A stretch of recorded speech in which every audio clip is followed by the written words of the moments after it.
Hi, and welcome everybody to our digital maturity webinar. I'm Diana. I'll be our co-host here today, and with me is our Detroit Labs co-founder and president, Dan Ward. Dan joins us with 12 years of experience helping our partners launch digital efforts. So just a little bit about us before we get started. Uh, Detroit Labs has been working and serving as a strategic digital partner to clients like Jimmy John's, Domino's, General Motors, Volkswagen, and others for over 10 years.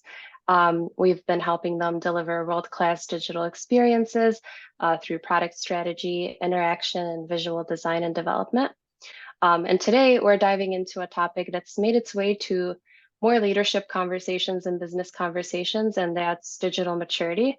And in particular, we're going to be diving into what digital maturity is and the elements that go into setting up the foundation for successful digital initiatives. Our goal here today is really to support your digital journey, but also to simplify an idea that can sound so complex and challenging at times. So we're here to really help you kind of jump out of that theory and jump out of your whiteboard and more into execution. If you have any questions along the way, please drop them in the chat and we will hold time for the Q&A at the end. Also, another housekeeping item is if you would like to see the panelists, please go ahead and make sure that your settings are set to gallery view. And lastly, we plan to send out some resources and a link to an assessment that we have put together for you after the webinar, so be on the lookout for those pieces. And without further ado, we will be covering 7 key areas of digital maturity today. And like I mentioned, the assessment that we were talking about is something that I'll talk more about later on in our discussion. But we can jump into our first category, and that is leadership. And this is one that feels like it's essential for influencing success across the board, right? We see and hear and talk a lot about how leadership buy-in and leadership influence really cultivates a culture of innovation. So Dan, could you really share how you think leadership buy-in influences an organization's commitment to change and adoption of new technologies? Sure. And I'll probably make the most obvious statement here in that change and innovation and transformation does not happen without buy-in. I think it's an incredibly important thing. Leaders are there to enable team members to actually succeed or fail in a lot of ways. So providing guidance on budget, providing buy-in from other stakeholders, providing them with room to make mistakes. I think that's an important piece, right? Whenever we're talking about digital transformation and or innovation, I'm going to kind of probably combine and flip-flop those words multiple times throughout this. Whenever we're talking about that, failure is a key component of it, right? You're not going to hit it out of the park every single time at the very first time, right? You're going to fail along the way and you're going to have small wins along the way. It is important for leadership to be able to understand that, pick you up when you have fallen down or fallen short, and celebrate the wins along the way to make sure that other stakeholders have buy-in. And I believe a lot of that starts, and I include myself in this, by the way, a lot of it starts with looking inward and really trying to understand, do you want to transform your business? Do you want to innovate? Or do you just like the idea of it? And that might sound cheesy, but it's very easy to like the idea of innovation, trying something new, radically overhauling your entire company with technology. But to make it happen is a big lift. It's a lot of time. It's a lot of commitment. And your business is running along, doing what it does automatically. So you already have a focus on your core business. How do you bring in this? How do you make room for digital transformation, for additional focus? So I think you really need to be bought in more on the actual work that needs to take place and not just the idea of it. Absolutely, I love that, especially your point on there will be failures along the way. And it's truly like, do you like the idea of it or are you ready for the commitment that comes with this? Could you touch on maybe some challenges that can come to the surface when leaders don't fully embrace digital transformation? Yeah, I think the challenge is if you're not going to be involved, if you are not going to commit to it, even if you go out and hire the most amazing people ever, the best talent in the world, they're still going to need direction. You're going to understand your business more than almost anybody at the company. And so it's important that you are providing direction. You are having those touch points. You are providing feedback, because the challenge is maybe a 6-month project might slip to 2 years before you have any idea what's going on.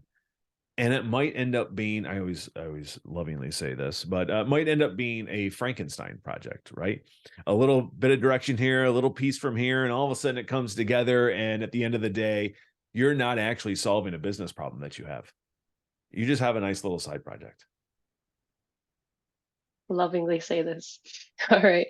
As I introed this with saying, we're really here to help our audience today break out of theory and into execution. And I think that's going to be the theme along this conversation. So could you share what our audience could do today and what that would look like for them in terms of leadership buy-in? Yeah, spoiler alert, I'm going to probably say this specific takeaway a couple different times because I do believe very strongly about it. If you just open your notes app, grab a piece of paper, get a pen, pencil, whatever you want. Those are incredibly valuable, important tools. And on the leadership side, start to jot down what your priorities are. Start to jot down what you want to see out of your business. If digital transformation is successful, what do you want to have it be? What do you want? How do you want it to affect your business? Really start to jot these things down. I will say one of the hardest things you mentioned, breaking out of theory and getting into execution, right? Executing on an actual project or an initiative is one of the hardest things ever. So in order to get to there, starting is the hard part.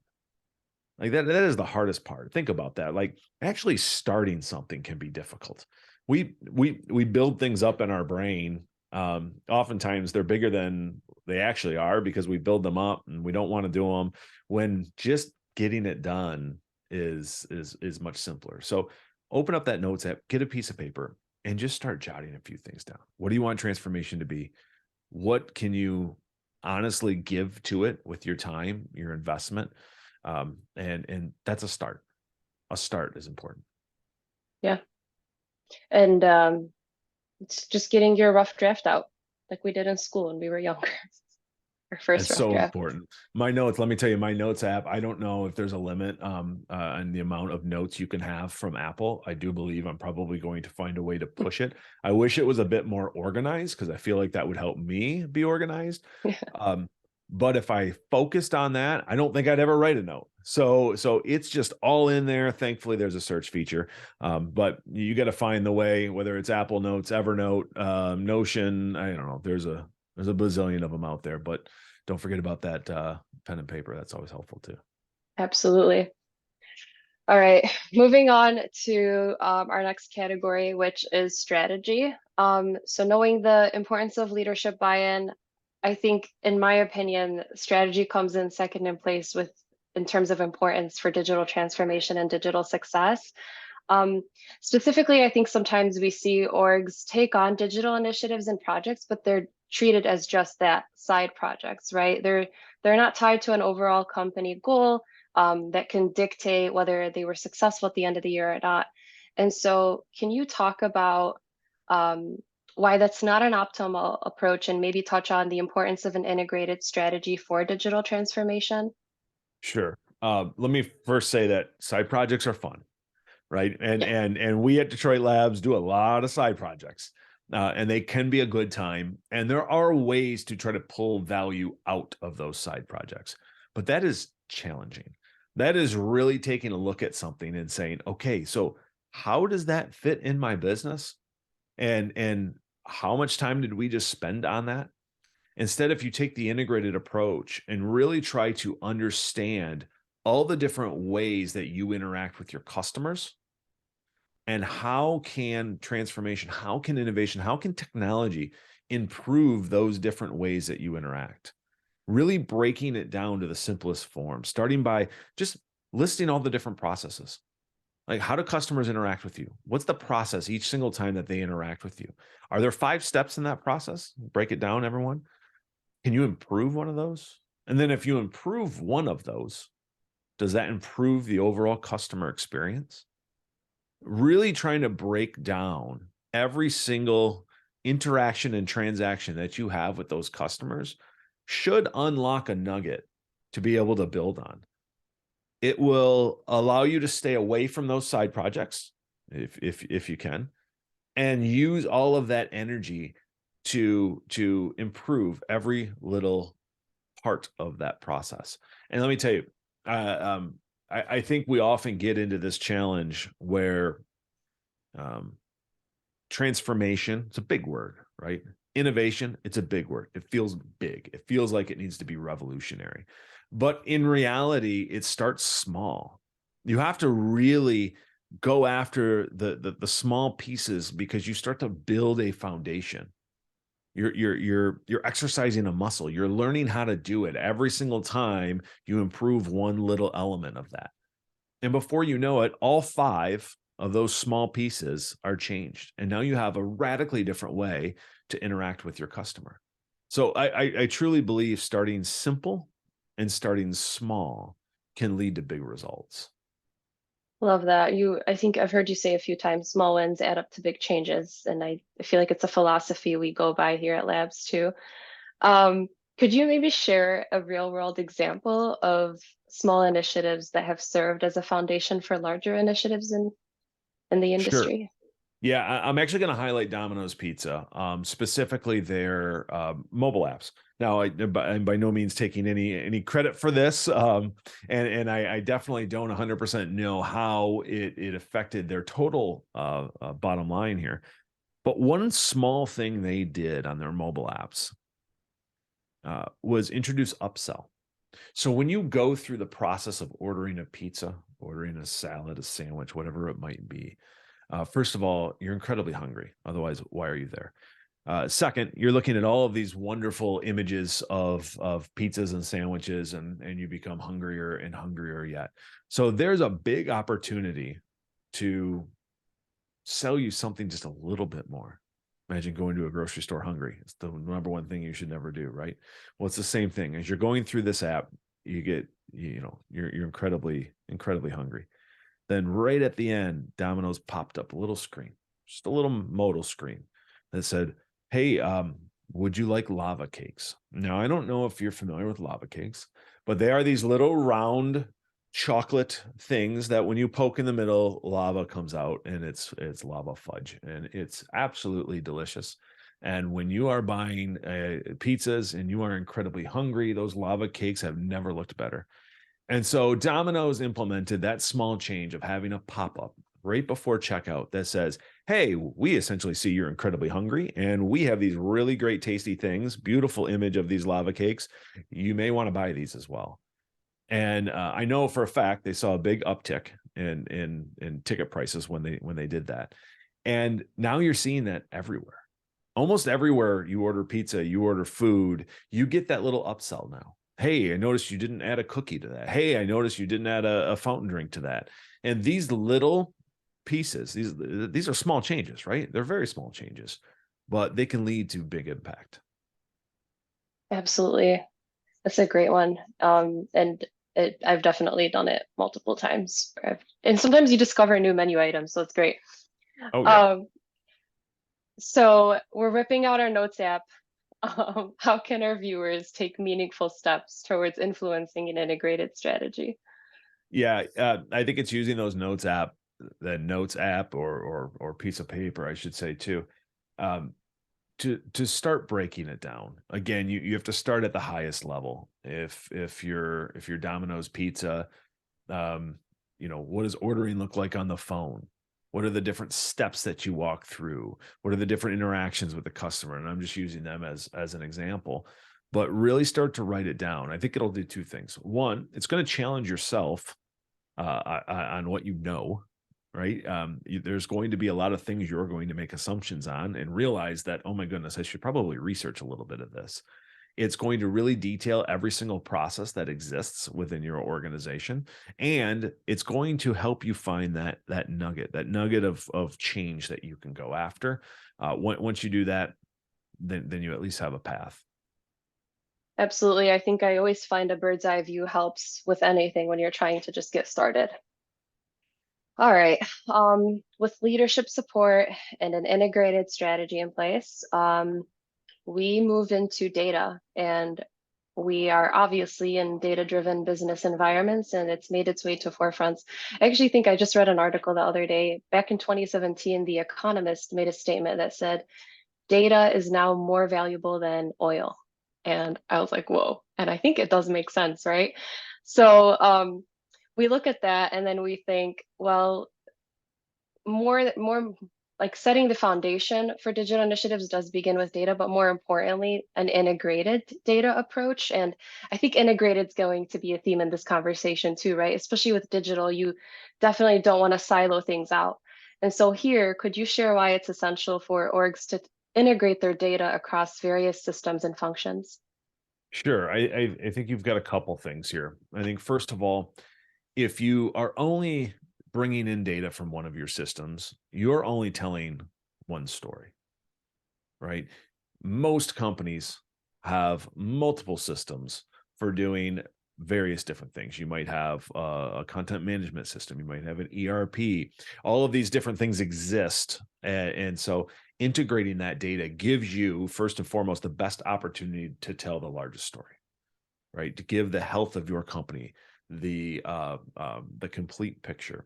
And then you move into volume and structure. I think those two words are incredibly important when you're talking about data. Integrating all of these different systems together gives you volume, right? Gives you a lot of data. Next, you have to figure out how to structure that data. We actually we worked on a proof of concept somewhat recently here, and it was an AI proof of concept. And we have a finance app that we use internally at Detroit Labs. And the idea here was that team members submit expenses, and that's how we reimburse. So the idea here is that we are going to take AI and we were going to use that to help predict what the next expenses are going to be.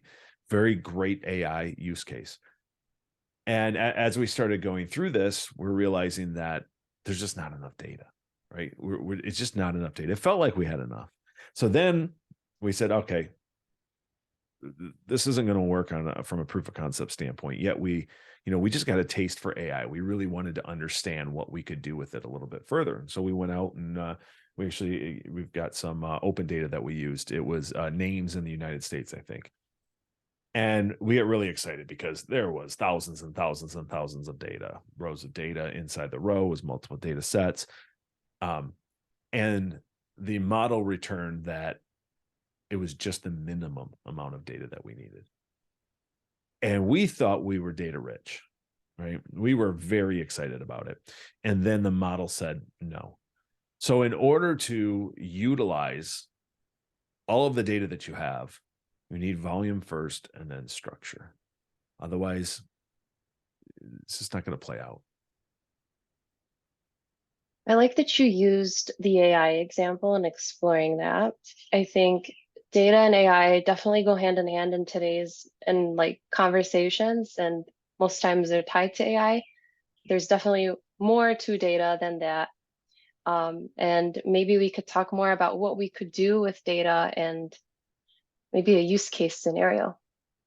Yeah, I think AI certainly is fun. It is what everyone talks about right now. But as I'm hoping that I just illustrated, most companies are not in a position where they have the volume and the structure in order to enable AI. That doesn't mean there's no value in the data that you're collecting. We a great partner of ours over the years, Lineage Logistics. They are the largest cold food storage company in the world. If you've ever had a piece of calamari, it came from one of their facilities, amongst various other foods that you may eat at restaurants. But they were a company that was growing quite rapidly, and they were growing through acquisitions, which means lots of different systems. Not everyone's going to have the exact same system. So they needed to understand the health of their business with all these systems and all this data coming in everywhere. How are they going to make sense and be able to quickly look at, in Geneva, Illinois, is that facility doing well? So working with them, we built a business intelligence platform that started with just 10 KPIs, right? They were very objective KPIs. We understood what data we had. We understood the story that we were attempting to tell with it. And we were able to present that in a great presentation layer. It was a tool that grew from there. The KPIs grew, eventually going into some subjective KPIs through many different rounds of iterations. And it was a tool that was used every single day. Now that's putting data to good use before even thinking about AI. Now, they may be on the road to AI at some point, and that's fantastic. But I really wanted to illustrate the fact that that doesn't need to be the only reason that you're integrating and using data. Yeah, absolutely. And it sounds like we brought in a little bit of storytelling into Lineage Logistics warehousing and their supply chain. So I actually want to drive that point home on storytelling and really like leave that notion of storytelling with our audience. And you've shared a story with me in the past, so I'll let you walk us through it here. Yeah, it's one of my favorite stories, so everyone must indulge me right now.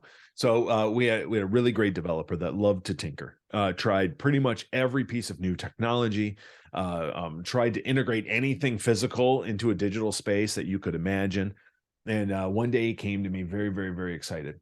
And he said, I figured out with this little thing that he made, I figured out how to put this on a power cord, plug into a wall, and I know exactly how much current is going through that cord. And I go, wow, that's really cool. He goes, yep.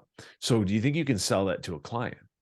And I said, I don't 100% know what I'm selling. I mean, that sounds cool that you can collect that data, that you know exactly when there's current coming through, exactly how much current's coming through. But I'm not sure how I would go to a client of ours and say, hey, we can detect current on your cable.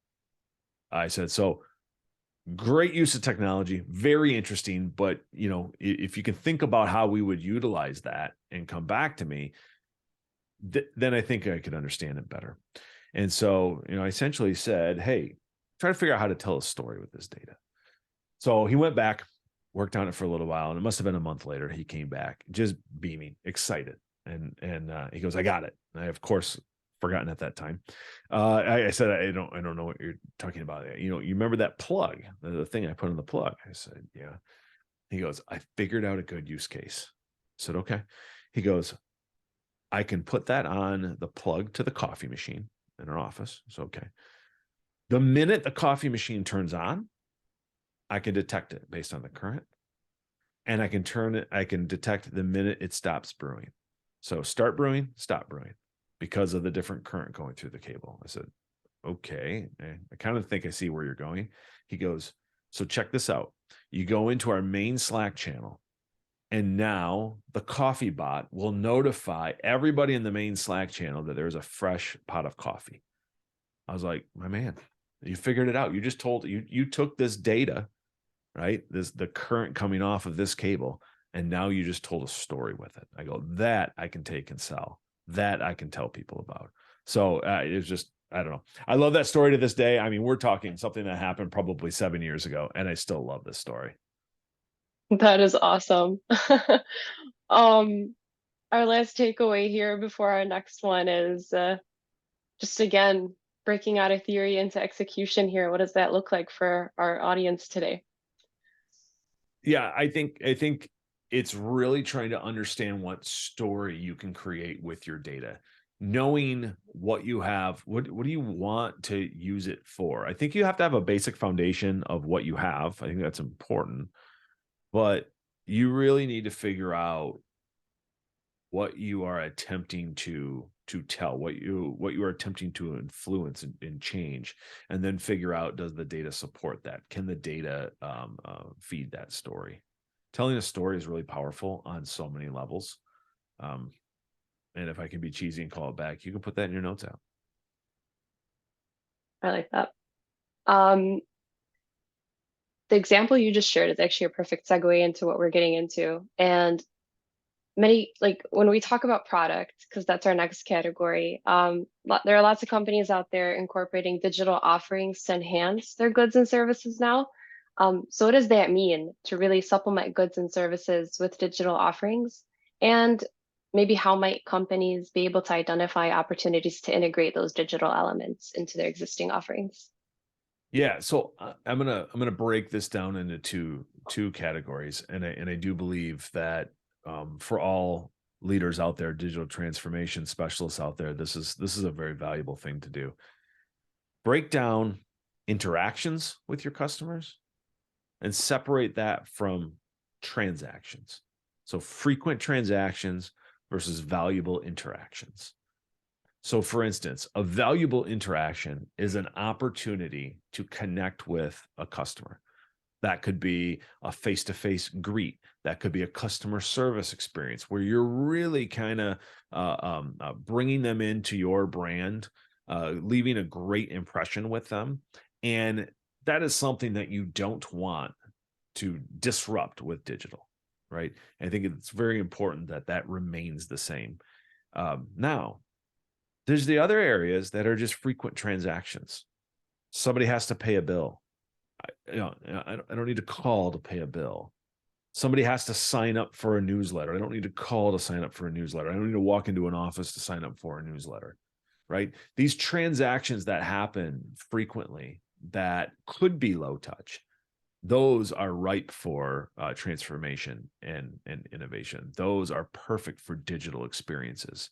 So both of those are experiences with the customer, but really separating out frequent transactions versus opportunities to have positive human interactions with a customer. And I think once you do that, once you break those out, you can really start to see where the opportunities exist. That's a great framework to work with. Um, can you share an example of a company that successfully implemented something like this? Yeah, I'll actually. I think I'm going to apply it to the broader hospitality industry in general. So, the hospitality industry, and we're going to talk about going to a hotel, has a great combination of interactions and frequent transactions. When I walk into a hotel, I love to be greeted, right? I love to be told where the elevator is, so I'm not meandering around trying to figure it out. I love to be reminded of when breakfast might be coming in. Like, is it 7 o'clock? Is it 7:30? I want to know when the built-in Starbucks opens and closes. I want to know how early that bar opens, right? I want to know those things, and I think it's incredibly helpful to talk to a human being and have that connection with them during that. Where I don't necessarily want to talk to a human being is during room service ordering, any type of in room ordering type experience. I think we've all been there where, it's maybe late at night. "Oh, I don't know if I should or shouldn't order something, but I'm a little hungry. I'm going to do it." So you pick up the phone and you're essentially calling the kitchen. And let me tell you that the kitchen does not want to be bothered with your order in the evening during an absolute rush that they have going on. So what you're hearing is a rushed individual on the other end. You're hearing pots, pans bang around, right? You're hearing as if they're in a wind tunnel and it's the oldest corded handset ever and it's going like this, right? It's an awful experience as you're trying to relay specifically what you want to eat. And there's a great chance it's coming messed up. Not even to their fault, right? You called a kitchen at that point. So I've seen a lot of different hotels implement text to order, implement actual digital ordering interfaces. I don't need to talk to somebody to order my 11 p.m. burger. In fact, I would like to not have the judgment of ordering my 11 p.m. burger. They can judge the text that comes in. And then I can feel a little bit better about myself and I can enjoy my delicious burger. So I think that's where hospitality companies have really done a great job. Keep the interactions that are valuable, the in-person, the helping, the guiding, that customer service. And then some of these things that could just be low touch, high frequency transactions, move those over to digital experiences. Most of your customers are going to be happier in the end. That's wonderful. Love that. And I just to transition into again these action steps and getting into our notes. I think you highlighted it perfectly with that framework in the beginning. So maybe just drive that point home. Yeah, I think it's really it's again writing this down, breaking out your customer touch points, your customer experiences into valuable interactions and frequent transactions. I think breaking those out are incredibly important. And might I add, go to your favorite hotel, order a 10 p.m. burger, and sit down and list every single one of those out on a piece of paper. And that's a great use of your time while you're really feeling great about your 10 p.m. burger. without the stress of ordering it. Yes, exactly, because it's Yeah, all automated. totally. All right. Moving on to this is so as developers, as software digital folks, and me personally as a marketer, something I hear all the time is when folks say everyone's our customer. And that's just not accurate, right? It's not a good representation of who you're building products and services for.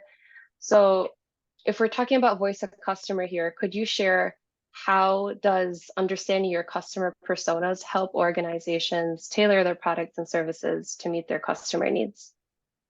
Yeah, I think you said it well. This notion that everyone is my customer, I'd like to say that's aspirational, but really that's probably a wish, a dream. Like I would love everyone to be our customers at Detroit Labs, but I know that is not the case, right? I know that this amazing restaurant down the street for me would love to have every single person in the world come there and dine, but realistically, they have a very specific customer set. So I do think it's important to really try to be honest with yourself and say, okay, who are we building this for? All right. Of all the people that interact with our brand, where do we start? Who are the most, like, what subset of our customer base is the most ripe for innovation? Would they love to try something new? Would they be willing to put up with the pain points that might come with us fumbling as we get this thing going? So I think it's incredibly important to be honest with yourselves and really reflect on who that customer is. Otherwise, you're going to get in a trap of building something for everybody and that you'll never get done. It'll take years and years and years. And by then your entire customer segment will change. So I think it's an important thing to really be honest with yourselves. And I think the other piece of this too, I I think oftentimes leaders fall into the trap of their own ego. And I will throw myself into there too, right? We fall into the trap of our own ego where we believe we know best. We know better than anybody else because we understand our brand. Therefore, we should understand our customers better than anybody else, right? And I do think you have to question yourself and say, okay, am I now that I understand or now that I've identified my customer segment, am I actually building something that they want? I think a lot of leaders love to invoke that Henry Ford quote, and I'm not going to get it 100% right, but if I asked folks what they want, they would have said a faster horse. Okay, that's great in hindsight, right? Quotes are wonderful in hindsight, but I do think it's a trap, and I think it's a trap that honestly fuels our egos sometimes to assume that we know what our customers want before they even know. And maybe you'll get lucky and you'll hit a home run here and there doing that. But realistically, you need to understand who they are, understand how they're interacting with you, and then understand if what you're trying to do, does it make their life easier? Is it actually something they're going to interact with? And really kind of remove yourself and your thoughts out of there and really understand what is essentially the voice of the customer, the voice of your customer. Absolutely. And I think for many, there's information and access to know who that customer is, to understand their interactions and maybe draw some insights to know who they're building for. But for others, folks who don't have this kind of information, where do you recommend they start? Yeah, I think you can go a couple different ways. Certainly, you can work with a company, like a Detroit Labs, where we actually come in and do user studies put together journeys, flows, try to understand your customer, try to understand the opportunities to go for. But before you even do that, there's a very simple way. Identify a few folks that interact with your brand. For us, when we started working with Jimmy John's, we were lucky because we had an entire office of people that bought Jimmy John's every single day. And I'm not just saying that because they're an amazing customer of ours. They are, and anyone should go order their sandwiches. That would be fantastic. But I'm saying that because we had loyal customers in our office that we could go up and talk to. So we did hallway testing. We would go up and say, hey, what do you order from Jimmy John's every single day? Hey, do you order the same thing? Do you like delivery or pickup? Why do you choose Jimmy John's over Wendy's or McDonald's or Subway or Jersey Mike's, whatever it might be, right? Like, why do you end up picking Jimmy John's? What do you value the most out of that? We learned a tremendous amount just at the very first stages of that project by asking folks that we saw every single day. We did what's called hallway testing. So start to identify a few folks that buy things from your brand, that interact with your brand. Ask them some candid questions. Allow them to be honest with you, right? Hey, when you go to our store, what do you buy? Why do you go there instead of somewhere else? At the very least, you're going to have that like foundational knowledge of your voice of customer. And then from that, you'll kind of get an idea of some areas where you can help them, where you can make their life a little bit easier. And it also prepares you for larger type engagements of customer studies, of, like I said, user journeys, of really breaking down all of that work. That's a big effort. And that is something certainly that needs to exist. But you can start now with some hallway testing. I dig that. It's awesome. We're moving on to talent, and a sentiment I've heard our co-founders all echo over the years is Detroit Labs' greatest asset walks in and out of the door every day. Somewhere along those lines, probably not word for word, but it's true. It's a true sentiment, right? Without the right people and the right skills in place, we would not be able to do what we do at the level we do it at. So it's not even just about like cultivating the culture we have of like innovation and taking initiative, but also encouragement for learning and development and budgets and programs put into place for these. So could you talk about why it's important for organizations to assess employee proficiency gaps? Yeah, you said the quote quite well. I mean, great companies only exist because of great people, right? Those products didn't create themselves. Incredibly talented people created them. And so as you're looking at your organization, it's important to decide how, where, and when to invest in your talented folks. You need to decide, do you have the skills? You talked about skill gaps and proficiencies. Do you have the skills in your company to achieve that digital transformation you're looking for? If it's missing, what's your plan? Is there a hiring plan that you're looking for? Are you bringing in a staffing company to help with that? Or are you looking at your organization and saying, you know what? I feel like, yeah, we have a skills gap, but maybe there's an opportunity to reskill some folks, to provide some training, to invest in our current team. And so I do believe that the only way to make any transformation, any level of innovation, any company successful is by having great folks, investing in them, and in turn having them invest in your vision. I'm going to transition into a bit of an example that we have here. We worked with Ford Motor Company, I think probably about 2 or 3 years ago now, where they had an amazing group of talented folks, and they were looking to teach them a slightly different skill. So we'll use the term reskill here, and there are a lot of complications that come with that, right? There are a lot of internal HR type complications, logistics that you have to jump through. And to the credit of Ford, they did an absolute amazing job of figuring all that out. And then we worked with them on the actual reskilling portion of it. working with them on building the curriculum, working with them on setting up the structure and the cadence, working with them on selecting the individuals that were going to go into this program.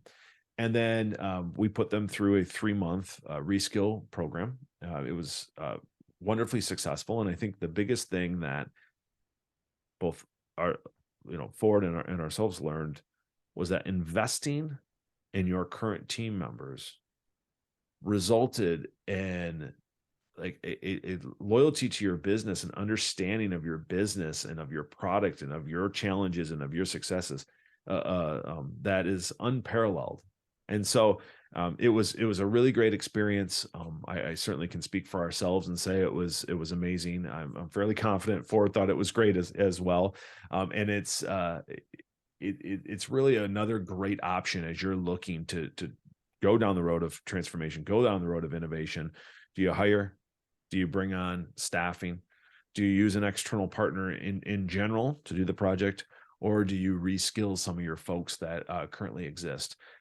And it may not be just one. It may be a combination of all of those things happening together because, like I said, great companies, great products, great services only exist with amazingly talented people. That Ford example was a great one, especially because they identified a way to fill in those proficiency gaps.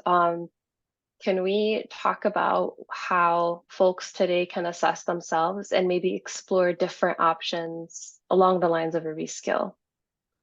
Yeah, I mean, I think you have to be. This goes back a little bit to the being honest with yourself on what you're trying to accomplish, and then bringing folks to the table that understand your current hiring process. I'm going to use the term integrated team because I think that term works in a lot of different ways. I think the most successful digital teams are integrated: design, development, QE, delivery, all of that into one organized product, into one organized team. I also believe that integrated team matters when you're looking at the makeup of your business. You're going to need HR to the table. You're going to need recruiting to the table and understand, okay, what is our growth plan right now? Right? Is our growth plan to go out and hire external? Great. Are we in a spot where that just does not make sense? And therefore, we would like to really invest in our current team members, invest in their skills and their future. Then let's do that. This is just one of those situations, and we learned this early on.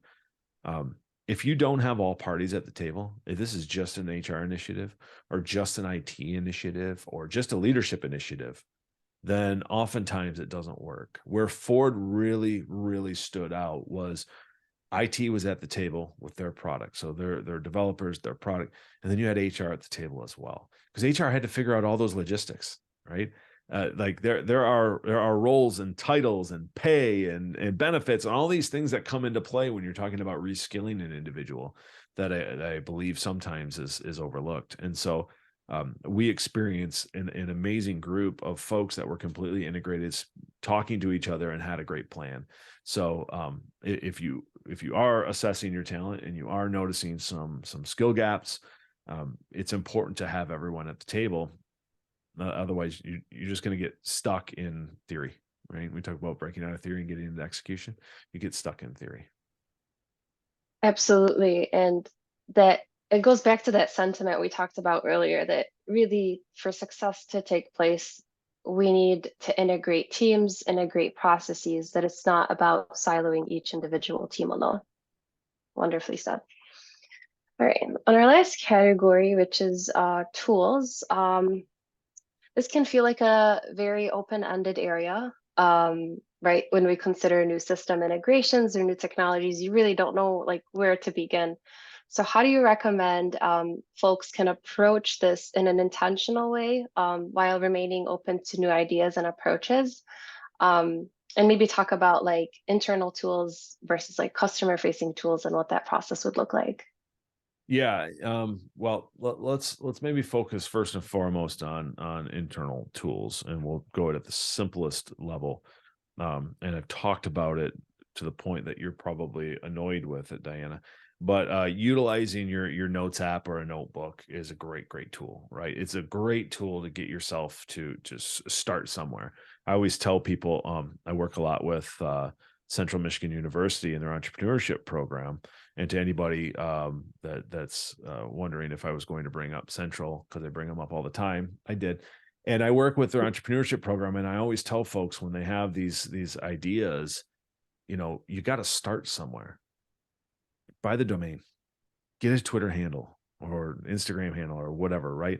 You got to start somewhere. And I do believe that the Notes app or a notebook gives us that start somewhere approach.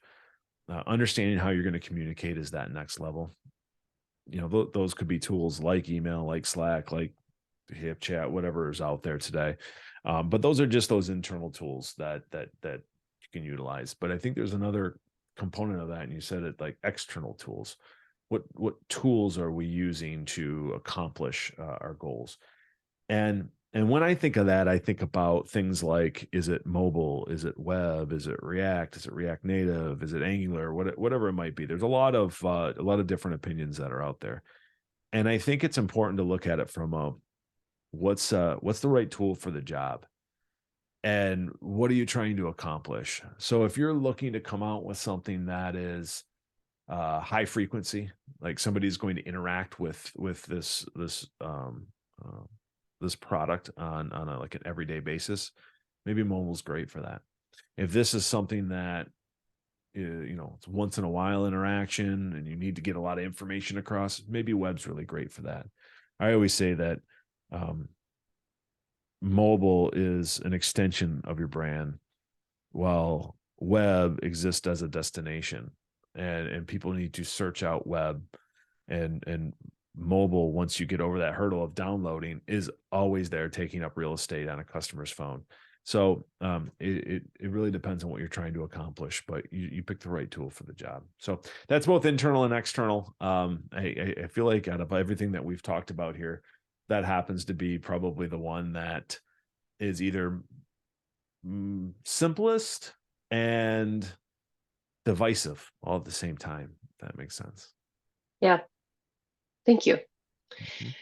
Mhm. I think that's a wrap on this discussion. I do see that we have some questions in the queue.